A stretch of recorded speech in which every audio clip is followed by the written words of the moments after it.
அந்த மனுஷனுடைய சரீரத்தில் 28 வெட்டு காயங்கள், தலையிலேயே 3, 4 காயங்கள். அதில் முக்கியமாக 3 காயங்கள் தான் அவருக்கு மரணத்தை கொண்டு வந்தது என்று போலீஸினுடைய போஸ்ட்மார்ட்டம் ரிப்போர்ட் சொல்லுது. ட்ரிவாண்ட்ரம் பக்கத்தில் கிளியூர் அப்படின்னு ஒரு ஊர். ட்ரிவாண்ட்ரம் பக்கத்தில்னா ட்ரிவாண்ட்ரத்துலேருந்து ஒரு 34 கிலோமீட்டர் போனோம். கிளியூர் இது பார்த்திங்கன்னா வெள்ளரடா போலீஸ் ஸ்டேஷன் லிமிட்டில் வருது. கிளியூருக்கும் வெள்ளரடா போலீஸ் ஸ்டேஷனுக்கும் ஏதோ ஒரு 2-3 கிலோமீட்டர் தூரம் இருக்கும்னு வச்சுக்கோங்களேன். இந்த வெள்ளரடா போலீஸ் ஸ்டேஷன் லிமிட்டில் இருக்க கிளியூரில் போன 5ஆம் தேதி, அதாவது பிப்ரவரி 5ஆம் தேதி இந்த சம்பவம் நடக்குது. நைட்டு அப்பாவும் மகனும் டின்னர் முடிச்சுட்டு அப்பா சோஃபா செட்டில் வந்து ரெஸ்ட் எடுக்கலான்னு வந்து படுக்கிறார். அந்த நேரத்தில் அவரோடு உட்காந்து சாப்பிட்ட மகன் மேலே போகிறான், அவனுடைய ரூமுக்கு போகிறான். கொஞ்ச நேரத்தில் கீழே வரான், எங்கேயோ வெளியே போகிறான், திரும்ப உள்ளே வரான், மேலே போகிறான், திரும்ப கீழே வரான். இந்த சம்பவம்லாம் நடக்கும்போது அவங்க அம்மா அந்த டைனிங் டேபிள் உட்காந்துக்கிட்டு மொபைலில் அவங்களுடைய சர்ச் மீட்டிங் ஏதோ பார்த்துக்கிட்டு இருக்காங்க. இந்த குடும்பம் வந்து ஒரு பெந்தகாஸ்டல் குடும்பம், பெந்தகோஸ்தே குடும்பம். பெந்தகோஸ்தே குடும்பங்கள் இப்படியெல்லாம் நடக்குமான்னு கேட்டிங்கன்னா நடக்குது, நடந்த சம்பவங்கள். இப்போது இந்த பையனுடைய பேர் பிரஜின் ஜோஸ். இவனுக்கு 28 வயசு. அவன் கொலை செய்த அவங்க அப்பாவுடைய வயசு 70 வயசு. பிரஜின் ஜோஸ் இந்த ஜோஸ் சுஷ்மா தம்பதிகளுடைய 3வது பையன், 3வது பிள்ளை. முதல் பிள்ளை பிறந்து இறந்து போகுது, அது ஒரு ஆண் பிள்ளை இறந்து போகுது. 2வது ஒரு பிள்ளை பிறக்குது, அது பெண் பிள்ளை, பிரஜினுடைய அக்கா. பிரஜினுடைய அக்காவுக்கு கொஞ்ச நாள் முன்னாடி கல்யாணமெல்லாம் நடந்து அவங்க வீட்டில் இருக்காங்க. இந்த சம்பவம் நடக்கிற அன்றைக்கி பிப்ரவரி 5, 2025 அன்றைக்கி அவங்க அப்பாவுக்கும் அம்மாவுக்கும் இப்படி ஒரு சம்பவம் நடக்க போகுதுன்னு எந்த ஒரு க்ளூவும், எந்த ஒரு ஒரு வார்னிங்கும் கிடைக்கல. ஆனால் அந்த குடும்பத்தில் பல நாட்களாக, பல மாதங்களாக, பல வருஷங்களாக தொடர்ந்து அவங்கள அலகழிச்சிக்கிட்டு இருக்க ஒரு சம்பவம் நடந்துக்கிட்டே இருக்குது. அவங்க வெளியில் இதை யார்கிட்டையும் ஷேர் பண்ணலை, அவங்க ரிலேட்டிவ்ஸ்கிட்ட சொல்லலை, அவங்க போகிற சர்ச்சில் சொல்லலை, ஏன் போலீஸ் ஸ்டேஷனில் கூட ஒரு தகவல் கொடுக்கல. இந்த பையன் பிராஜின் ஜோஸ், இந்த 28 வயசுள்ள பையன் வூஹான் யூனிவர்சிட்டியில் எம்பிபிஎஸ் படிக்க போகிறான். கோவிட் வருது, எம்பிபிஎஸ்ஸை கம்ப்ளீட் பண்ண முடியாமல் திரும்பி வந்துடுறான். கம்ப்ளீட் பண்ணியாச்சு அப்படின்னு ஒரு ரிப்போர்ட் சொல்லுது, கம்ப்ளீட் பண்ணலை அப்படின்னு சில ரிப்போர்ட் சொல்லுது. எது உண்மைன்னு தெரியலை. கோவிட் டைமில் வூஹான் யூனிவர்சிட்டியிலேருந்து அவன் திரும்பி வந்துடுறான். வந்தவன் என்ன பண்ணணும்னு தெரியாமல் வீட்டிலே கொஞ்ச நாள் முடங்கி கிடக்கிறான். கோவிட்லாம் முடிஞ்சு போகுது. அதுக்கப்புறம் தொடர்ந்து என்ன செய்யணும் அப்படின்னு தெரியாமல் இருக்கும்போது அப்போத்துலேருந்து என்னுடைய பிஹேவியரில் ஒரு மாற்றம் வருது. ரொம்ப ஒரு தனியாகவே ஃபீல் பண்ணுறான், லோன்லினஸ்ஸாக இருக்கான். எப்போவுமே யார்கிட்டையும் பழகாமல், ஃப்ரெண்ட்ஸ் ஒன்றும் இல்லை, யார்கிட்டையும் பேச்சுவார்த்தை இல்லை. எப்போவுமே என்னுடைய வீட்டில் மேல் அறையில் முதல் மாடியில் அவனுக்கு ரூம் இருக்குது, அங்கேயே அடைஞ்சு கிடக்கான். தொடர்ந்து படிக்க போகலாமா என்ன அப்படின்னு தெரியாமல் இருக்கும்போது அந்த பையன் சொல்கிறான், எனக்கு வந்து சினிமா துறையில் நுழையணும், அதுக்கு கொஞ்சம் ட்ரைனிங்லாம் எடுக்கணும், கொச்சிக்கு நான் போகணும், அதுக்கு பணம் கொடுங்க அப்படின்னு கேட்குறான். அவங்க அப்பாவும் விருப்பம் இல்லாமல் பையன் கேட்குறானே ஏதாவது ஒன்று செய்யட்டும் அப்படின்னு சொல்லி ஒரு 1.5 லட்ச ரூபா கொடுத்து அனுப்புகிறார். அவன் கொச்சியில் போய் என்ன படித்தான்னு தெரியல. ரிலேட்டிவ்ஸ், அவனுடைய சொந்தக்காரங்களாம் சொல்கிறாங்க, இவன் ஏதோ ஃபிலிம் கோர்ஸ் ஏதோ பண்ண போகிறான், படிக்க போனான் அப்படின்னு சொல்கிறாங்க. எது உண்மையோ தெரியல.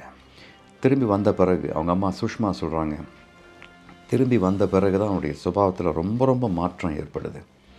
நைட்டு பைக் எடுத்துகிட்டு தனியாக வெளியே போகிறான். 12 மணிக்கு மேலே தான் போகிறான். அதுக்கப்புறம் 1 மணி 2 மணிக்கு பிறகு தான் வரான், திரும்பி வீட்டுக்கு வரான். எங்கடா போயிட்டு வர இந்த நேரத்தில், அர்த்தராத்திரியில் எங்கே போயிட்டு வரேன்னு கேட்டால் அவங்க அப்பா அம்மா மூஞ்சியில் துப்புறது, அவங்க அப்பாவும் அம்மாவையும் அடிக்கிறது. முதல்ல கை ஓங்கினா, அதுக்கப்புறம் அடிக்க ஆரம்பிக்கிறான். அவங்க அம்மாவுடைய முடியை பிடிச்சி இழுக்கிறது, அவங்க அம்மாவை அடிக்கிறது, அவங்க அப்பாவை வந்து கண்ட இடத்துல அடிக்கிறது. இப்படி பல மாதங்களாக, பல வருஷங்களாக இந்த ஒரு தொடர் சம்பவங்கள் நடந்துக்கிட்டே இருக்குது. எனக்கு என்ன ஆச்சரியம்னா, இந்த குடும்பம் வந்து இதை குறித்து அவங்க சொந்தக்காரங்க கிட்ட கூட சொல்லலை. பக்கத்து வீட்டில் யாருக்குமே இது ஒன்றும் தெரிய வரல. அப்பப்போ இந்த அம்மா வந்து கீழே அவங்க கிரவுண்ட் ஃப்ளோர் உட்காந்து அவங்க அவங்க போகிற அந்த சர்ச்சுடைய மீட்டிங்ஸ் எல்லாம் ஆன்லைனில் அட்டென்ட் பண்ணும்போது மேலே வந்து டிவி சத்தம் ரொம்ப சத்தமாக உச்சஸ்தாயில் அவன் டிவி வைக்கிறான். அந்த அம்மா சொல்கிறாங்க, இப்போ தான் எனக்கு தெரிய வருது, அதெல்லாம் வந்து செட்டானிக் வர்ஷிப்னுடைய சாங்ஸு, அது மியூசிக் அப்படி இருந்தது அப்படின்னு எனக்கு இப்போ தான் தெரிய வருது அப்படின்றாங்க. இந்த பையனுக்கு பிளாக் மேஜிக் செய்கிறவங்களுக்கும் தொடர்பு இருந்திருக்கணும் அப்படின்னு இப்போ போலீஸும் இப்போது ரிலேட்டிவ்ஸும் சொல்கிறாங்க. ஏன்னா அவனுடைய ரூமில் அவங்க அப்பா அம்மாவை யாரையுமே அவன் பிரவேசிக்க விடலை. அவன் வெளியில் போகும்போது பூட்டிட்டு தான் போவானான். வரும்போது அவங்ககிட்ட தான் சாவி இருக்கும். அவங்க அம்மா சொல்கிறாங்க, அவங்க அக்கா கல்யாணத்துக்கு கூட அந்த ரூமெல்லாம் கொஞ்சம் க்ளீன் பண்ணலான்டா, ரிலேட்டிவ்ஸ்லாம் வருவாங்க, சொந்தக்காரங்களாம் வருவாங்க பார்ப்பாங்கன்னு சொல்லும்போது அவன் உள்ளே யாருமே அனுமதிக்கலை. போலீஸ் வந்து அந்த ரூம்குள்ளே பிரவேசிக்கும் போது பார்க்குறாங்க, பாத்ரூமில் இவ்வளவு முடி, மனித முடி ஒரு பாத்ரூமில் ஒரு மூலையில் கொட்டி கிடக்கு. இவன் ஃபுல்லாக வடிக்கிறான். தாடி, முடி, மீசை, சரீரத்தினுடைய மற்ற பாகங்கள் இருக்கிற முடியெல்லாம் வடித்து அந்த இடத்துல கொட்டி வச்சுருக்கான். அவன் யூஸ் பண்ண ரூம் பார்த்திங்கன்னா ஒரு பொட்டி கடை பக்கத்தில் சிகரெட் பேக்கெட்ஸ், யூஸ் பண்ண சிகரெட் பேக்கெட்ஸ் கொட்டி கிடக்கும்ல, அதை கிளியர் பண்ணாமல் குப்பை எடுக்காமல் இருந்தால் எப்படி இருக்குமோ அந்த அளவுக்கு எத்தனை மாதம் எத்தனை வருஷத்தினுடைய சிகரெட் பேக்கெட்ஸோ தெரியல, அவ்வளோ கொட்டி கிடக்கு. அந்த ரூம் ஃபுல்லாக அந்த அறையெல்லாம் பார்த்திங்கன்னா ரொம்ப விசித்திரமான சில விக்கிரகங்கள், அது என்ன விக்கிரகம் என்னென்னலாம் தெரியல, ஒரு எப்படி சொல்கிறது, என்னென்னவோ விக்கிரகங்கள், களிமண்ணை பிசைஞ்சு சில சிலைகளை உருவாக்குறான். அந்த சிலைகளை உருவாக்கிட்டு அதனால் தலையை வந்து வெட்டுறான். வெட்டிட்டு அவனோட சுவரில் எழுதுகிறான். அவன் இருந்த அந்த பெட்ரூம் சுவரில் எழுதுகிறான், ஐ ஆம் சூப்பர் சைக்கோ அப்படின்னு எழுதுகிறான். இதெல்லாம் போலீஸ் நேற்று தான் இந்த சம்பவம் நடந்த பிறகு தான் போய் பார்க்குறாங்க. அவ்வளவு ஒரு என்ன சொல்கிறது, இது வந்து கிறிஸ்டியன் டேர்ம்ஸில் சொன்னால் ஒரு டிமானிக் பொசஷனில் இருந்திருக்கான் அந்த பையன். Demonic possession. ஒழுங்காக சர்ச்சுக்கெல்லாம் போயிட்டு இருந்தவன் அதுக்கப்புறம் சர்ச்சுக்கெல்லாம் வரமாட்டேன்னு சொன்னான். யார் கூடயும் பழக்கம் இல்லை, யார் கூடயும் ஒரு தொடர்பு இல்லாமல் தனியாக இருக்கிறான். அவங்க சொந்தக்காரங்க சொல்கிறாங்க, ஏதோ சைக்காலஜிஸ்ட் கிட்டலாம் போய் ட்ரீட்மெண்ட் எடுத்துருந்தான், கொஞ்ச நாள் எடுத்திருந்தான் அப்படின்னு சொல்கிறாங்க. அது உண்மையாக பொய்யோ தெரியல. ஆனால் அவனை உருவாக்கின அப்பாவையே 70 வயசு அப்போ எவ்வளோ வயசானவர் பாருங்கள், எவ்வளோ பலவீனமாக இருந்திருப்பார். அவரை ஓட ஓட ரத்தம் சொட்ட வெட்டியிருக்கான். அந்த அப்பா சாப்பிட்டுட்டு படுத்துட்ருக்காரு, போய் முதல்ல கழுத்தில் வெட்டுறான். அங்கேருந்து அப்பா எழுந்து ஹால் கதவை திறக்கலான்னு போகும்போது ஹால் கதவு தாப்பா போட்டிருக்கு. அங்கேருந்து அவர் தப்பிச்சு திரும்பி கிச்சன் பக்கமாக ஓடுறாரு. கிச்சன் வெளியில் போகிறதுக்கு டோர் இருக்குது, அதுவும் தாப்பா போட்டிருக்கு. என்ன செய்யணும்னு தெரியாமல் அவர் கிச்சன் டோரோட ஸ்ட்ரகிள் பண்ணும்போது தலையில் 3 வெட்டுக்காயம்.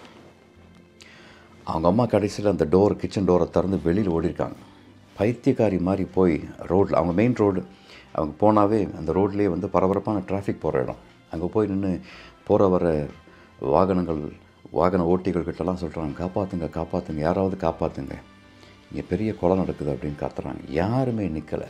எல்லாருமே ஏதோ பைத்தியக்காரமாக நினச்சி போயிட்டாங்க. திரும்ப அந்த அம்மா உள்ளே ஓடி வரும்போது அதுக்குள்ளே அவங்க கணவர் ஜோஸ் கீழே வெட்டுக்காயங்களோட படுத்து கிடக்கார். இவங்க சாப்பிட வாங்கி வச்சுருந்த வாட்டர்மெலன், தர்பூசணி, அவங்க கணவனும் மனைவியும் சாப்பிட்டுட்டு மகனுக்காக கொஞ்சம் வச்சுருக்காங்க. அதை வெட்டுறதுக்காக கத்தி வச்சுருக்காங்க பக்கத்துலேயே. அந்த கத்தியை உபயோகப்படுத்தி அப்பாவுடைய கழுத்தை வெட்டிக்கிட்டு இருக்கான். அந்த அம்மா பார்த்து ஓடி வந்து அந்த மகனை தள்ளி விட்டு அவங்க கணவர் மேலே விழுந்திருக்காங்க. அதுக்குள்ளே எப்படியோ போலீஸுக்கெலாம் விவரம் தெரிஞ்சு போலீஸ்லாம் வர்றாங்க. அப்போ தான் அவனை அரெஸ்ட் பண்ணுறாங்க. ஆக்சுவலி இந்த பையனுக்கு என்ன நடந்தது தெரியல. இவனுக்கு டிப்ரெஷனா, இவனுக்கு மென்டல் டிஸார்டரா, டிமானிக் பொசஷனா, இல்லை எல்லாம் சேர்ந்த ஒரு கலவையா என்னன்னு தெரியல. ஆனால் அந்த சம்பவத்தை நான் நினச்சி பார்த்துக்கிட்டு இருக்கும்போது, இதை பற்றி யோசிச்சுக்கிட்டு இருக்கும்போது எனக்கு என்னுடைய மனசில் வந்த சில காரியங்கள் நான் அவங்களோட ஷேர் பண்ண நினச்சேன். ஒன்று, வேதத்தில் எப்படி ஒரு நீதிமொழிகளை வாசிக்கிறோம். நீதிமொழிகள் 22:6 பிள்ளையாண்டவன் நடக்க வேண்டிய வழியிலே அவனை நடத்து, அவன் முதிர் வயதானாலும் அதை விட்டு விலகாதிருப்பான் அப்படின்னு வேதம் சொல்லுது. பிள்ளைகளை நடக்க வேண்டிய வழியில் நடத்தணும். அவங்க நடக்க வேண்டிய வழியில் எப்படி நடத்துறது? பெற்றோர்களான நாம் நடந்து காட்டணும். இதுதான் வழி, நீ போ அப்படின்னு சொல்லி அனுப்புறதில்லை. அந்த வழியில் நாம் நடக்கணும். நல்ல உதாரணங்களை பிள்ளைகளுக்கு நாம் வீட்டில் காண்பிக்கணும். இப்போது இந்த தகப்பனுடைய தவறு என்ன, இந்த தாயாருடைய தவறு என்ன அப்படின்னு கண்டுபிடிக்க நான் இந்த வீடியோ பண்ணலை. இதெல்லாம் நமக்கெல்லாம் ஒரு எச்சரிக்கை. கிறிஸ்தவ சமூகத்தில் பெந்தக்கோஸ்தே குடும்பங்களில் கூட இப்படி நடக்குதுன்னும் போது என்ன நடக்குதுன்னு தெரியல.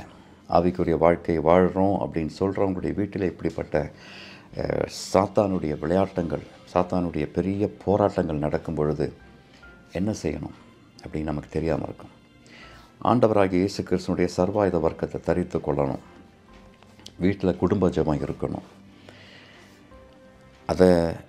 இதெல்லாம் நான் ரொம்ப ஓவர் எம்பசைஸ் பண்ண விரும்பலை. இதெல்லாம் ரொம்ப சகஜமாக நடக்க வேண்டிய காரியங்கள். ஒரு பையன் சபைக்கு வரலை அப்படின்னா அது என்னன்னு பார்க்கணும்.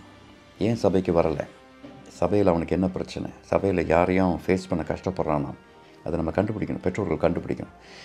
யாராவது அவனை ஏதாவது பேசிட்டாங்களா, யாரையாவது பார்க்க அவன் பயப்படுறானா, இதெல்லாம் நம்ம கண்டுபிடிக்கணும். இல்லை சபையில் இருக்க பாஸ்டர்கிட்ட சொல்லணும். அவர் ஜெபம் பண்ணுவார், அவர் கவுன்சிலிங் கொடுப்பார். இது எந்த காரியத்தையும் இந்த குடும்பம் பண்ண மாதிரி தெரியல.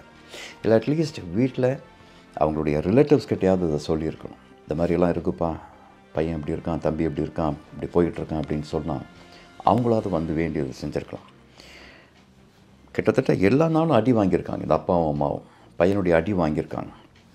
போஸ்ட்மார்ட்டம் ரிப்போர்ட்டில் அந்த ஜோஸ் என்ற 70 வயது மனிதருடைய சடலத்தை எக்ஸாமின் பண்ண போஸ்ட்மார்ட்டம் டாக்டர்ஸ் சொல்கிறாங்க, இந்த வெட்டு காயங்களை தவிர பல இடங்களில் இரத்த காயங்கள், ரத்தம் அதாவது அடி வாங்கி அங்கங்கே ரத்தம் அப்படியே கட்டி நிற்கிற காயங்கள் உடல் முழுக்க இருக்குது. இது அந்த நாள் நடந்ததில்லை, அதுக்கு முன்னாடி நடந்த சம்பவங்கள். அவ்வளோ வன்முறை, அவ்வளோ கொடுமையாக அவர் தாக்கப்பட்டிருக்கார். இதை நான் யோசித்து பார்த்தேன். பிள்ளை தான், மகன் தான் இப்படி அடிக்கிறான் அப்படின்னு. எத்தனை நாள் நீங்கள் அடி வாங்கிட்டு இருப்பீங்க? போலீஸ் ஸ்டேஷனில் போய் எல்லா போலீஸ்காரங்களும் ரொம்ப நம்மளை கொடுமையாக நடத்துகிறவங்க இல்லையே. நல்ல ஒரு மனுஷன் இருப்பார்ல. இல்லை நீங்கள் சபையில் யாரையாவது கூப்பிட்டு போங்க, சொசைட்டியில் தெரிஞ்சு யாராவது கூப்பிட்டு போங்க, ஒரு அரசியல்வாதி கூப்பிட்டு போங்க, போய் ரொம்ப தாழ்மையாக பணிவாக நீங்கள் போலீஸ்காரர்கிட்டயே சொல்லியிருக்கலாம், என் பையன் இப்படியெல்லாம் சித்திரவதை பண்ணுறான், அவனை அரெஸ்ட்லாம் பண்ண வேண்டாம், அவனை அடித்தெல்லாம் துன்புறுத்த வேண்டாம், அவனை கூப்பிட்டு ஒரு வார்னிங், ஒரு கேஸ் போடுவேன் அப்படின்னு சொல்லுங்கள். கண்காணிங்க, அவன் எங்கே போகிறான், ராத்திரி எங்கே போகிறான், என்ன பண்ணுறான் அப்படின்றத கொஞ்சம் கண்காணிங்க. தயவுசெய்து நீங்கள் அவனை கொஞ்சம் பாருங்கள், அவன் திருந்தி வர்றதுக்கு வாய்ப்புண்டு அப்படின்னு எப்போது சொல்லியிருக்கலாம். இறந்து போன மனுஷன் மேலே குத்தம் சொல்கிறதுக்காக நான் இதெல்லாம் சொல்லலை. ஆனால் நான் யோசித்து பார்த்தேன், இதெல்லாம் அவர் பண்ணியிருக்கலாமே. இதெல்லாம் சாதாரணமாக எல்லோரும் பண்ணக்கூடிய காரியங்கள். ஏன் பண்ணலை?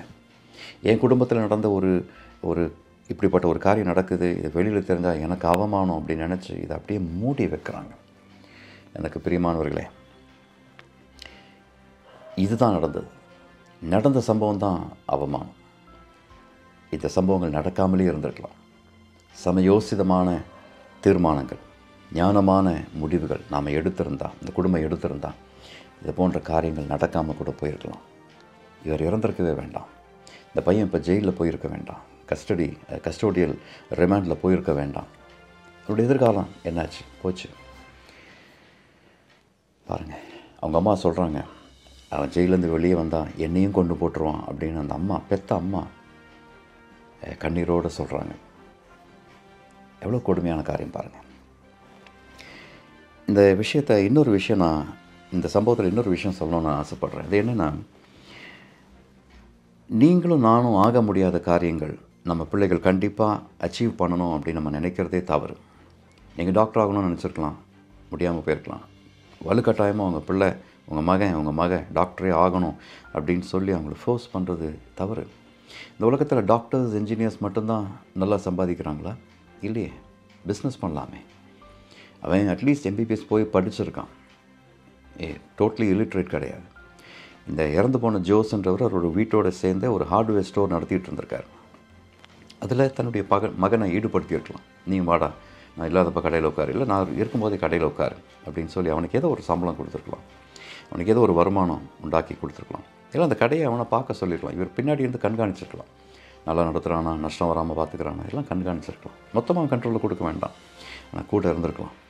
இல்லை அவனுக்கு விருப்பம் என்னன்னு பார்த்து, இந்த சினிமா துறைக்கு போகணுன்னு சொன்னான், பட் அது தவிர வேறு என்ன விருப்பம், அதில் பார்த்து அவனை ஈடுபடுத்தியிருக்கலாம். அவன் போலீஸ்கிட்ட சொல்லியிருக்கான், எங்கள் அப்பா வந்து என்னை இண்டிபெண்ட்டாக விடலை, அதனால் அப்பாவை கொன்னுட்டேன் அப்படின்னு சொல்கிறான். உண்மையோ பொய்யோ தெரியாது. போலீஸ்கிட்ட இப்படி ஒரு ஸ்டேட்மெண்ட் கொடுத்தா தப்பிச்சிடலாம் அப்படி நினச்சானு தெரியல. பட் அப்படி சொல்லியிருக்கான். ஏதோ ஒரு ஒரு ஒரு சதவீதம் அதில் உண்மை இருக்கக்கூடும். இன்றைக்கி நம்மளுடைய பிள்ளைகள் கண்டிப்பாக டாக்டர்ஸ் ஆகணும், என்ஜினியர்ஸ் ஆகணும் அப்படின்னு நினைக்கிறது தவறில்லை. அதற்காக அவங்கள மோட்டிவேட் பண்ணுறது தவறில்லை, என்கரேஜ் பண்ணுறது தவறில்லை, அதற்காக ஜெபிக்கிறது தவறில்லை. ஆனால் அவங்களுக்கு நம்முடைய ட்ரீம்ஸ் அச்சீவ் பண்ண முடியாத பட்சத்தில் அவங்கக்கிட்ட நம்ம சொல்லணும், you are still my son, you are still my daughter. உனக்கு இன்றைக்கும் என்னுடைய இதயத்தில், என்னுடைய வீட்டில் உனக்கு இடம் இருக்குது அப்படின்னு சொல்லணும். அவனை டிப்ரெஷனுக்குள்ளே போக விடாமல், அந்த மகனையோ மகளையோ டிப்ரெஷனுக்குள்ளே போக விடாமல் பார்க்கறது அந்த தகப்பனுடைய கடமையாக இருந்திருக்கு. அது அவர் செய்யலையோ அப்படின்னு எனக்கு ஒரு எண்ணம். இது நான் திரும்ப சொல்கிறேன், இது இறந்து போன அந்த நபரை குற்றப்படுத்தவோ அந்த குடும்பத்தை குற்றப்படுத்தவோ இல்லை. இது யாருடைய குடும்பத்திலையும் நடக்கக்கூடிய ஒரு காரியம். உங்கள் குடும்பத்தில், என்னுடைய குடும்பத்தில் இது நடக்காமல் இருக்கணும்னா நம்ம என்ன செய்யணும் அப்படின்றதுக்காக தான் இந்த யோசனைகள் இந்த வீடியோ மூலமாக நான் தரேன். ப்ரைமரிலி நம்ம குடும்பங்கள் வந்து அன்பினாலேயும் ஜெபத்தினாலேயும் கட்டப்பட்டிருக்கணும். நம்ம பிள்ளைங்களுக்கு நம்ம அந்த அஷூரன்ஸ் கொடுக்கணும், அந்த கான்ஃபிடென்ஸை கொடுக்கணும். Whatever happens, you my child. நீ டாக்டர் ஆகலைனாலும் பரவாயில்ல, என்ஜினியர் ஆகலைனாலும் பரவாயில்ல, you can do business, you can get into some other thing, you can. எவ்வளோ அவென்யூஸ் இருக்குது உலகத்தில், எவ்வளோ அவென்யூஸ் இருக்குது பாருங்கள். இன்றைக்கி ஒரு 20-30 வருஷம் முன்னாடி இருந்த ஆப்பர்ச்சுனிட்டிஸ் இல்லை. இன்றைக்கி எத்தனையோ நூற்றுக்கணக்கான ஆப்பர்ச்சுனிட்டிஸ் இன்றைக்கி நமக்கு முன்னாடி பறந்து விரிந்து கிடக்கு. அதில் எதையாவதிலும் அந்த பிள்ளையை ஈடுபடுத்தி அவனை மெயின் ஸ்ட்ரீமில் கொண்டு வந்திருக்கலாம், மெயின் ஸ்ட்ரீமில் கொண்டு வர முயற்சி எடுத்திருக்கலாம். ரொம்ப ரொம்ப துயரமான சம்பவம். உங்கள் கருத்து என்ன என்ற சொல்லுங்கள்.